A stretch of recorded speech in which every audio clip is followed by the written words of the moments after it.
আগের ভিডিওতে তোমাদের সাথে তো লোটে মাছের একটা রেসিপি শেয়ার করেই দিয়েছি। এবার চলো আরেকটা রেসিপিও শেয়ার করে দিই। এটা ছিল লোটে মাছের ফিশ ফিঙ্গার। তার জন্য প্রথমেই লোটে মাছগুলোকে পাতিলেবুর রস, আদা বাটা, রসুন বাটা, কাঁচা লঙ্কা বাটা আর ধনে পাতা বাটা সব একসাথে দিয়ে আর তার সাথে অল্প একটু জিরে গুঁড়ো আর ধনে গুঁড়ো দিয়ে ভালো করে ম্যারিনেট করে রাখতে হবে প্রায় 1 ঘন্টা। তারপর লবণ দিয়ে আরেকটুক্ষণ ম্যারিনেট করে রেখে ডিমের একটা ব্যাটার তৈরি করে নিতে হবে, যার মধ্যে একটুখানি নুন দিয়ে দেবে।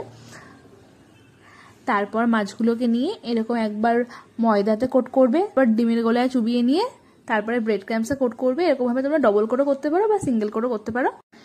তারপর কড়াইতে সাদা তেল গরম করে একে একে মাছগুলোকে দিয়ে ভালো করে যতক্ষণ না গোল্ডেন হচ্ছে একদম লো ফ্লেমে মাছগুলোকে ভাজা করে নেবে। তখন দেখবে বেশ লালচে লালচে গোল্ডেন গোল্ডেন হয়ে এসছে, তখন তুলে নেবে।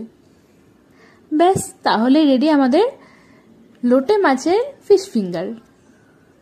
খেতে কিন্তু জাস্ট দারুণ হয়। বাড়িতে অবশ্যই রেসিপিটা ট্রাই করো, আর ভালো লাগলে ভিডিওটাকে শেয়ার করো আর একটা লাইক করো, আর অবশ্যই কমেন্টসে জানিও। আর ফেসবুক থেকে দেখলে পেজটাকে ফলো করে দিও, ইউটিউব থেকে দেখলে চ্যানেলটাকে সাবস্ক্রাইব করে দিও। দেখা হবে নেক্সট ভিডিওতে। ততক্ষণের জন্য টাটা।